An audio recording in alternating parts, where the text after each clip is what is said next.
El primer cuatrimestre del año no deja datos demasiado alentadores en cuanto a la reactivación de la obra pública en la provincia, según el informe de seguimiento que realiza la asociación Selopan.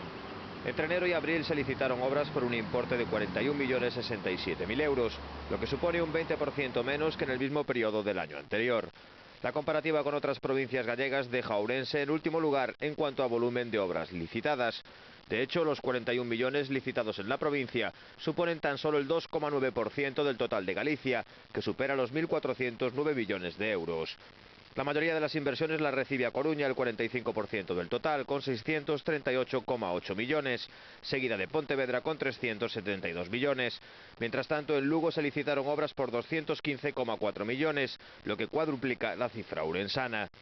El análisis por administraciones muestra que en Ourense la Xunta es la que realizó la mayor parte de las licitaciones, con más de 27,6 millones, mientras que el Estado autorizó contratos por 9,8 millones. Pero en las otras tres provincias gallegas el Gobierno central es el que ha autorizado más obras. En A Coruña ronda los 400 millones, en Lugo se aproxima a los 150 y en Pontevedra se acerca a los 260.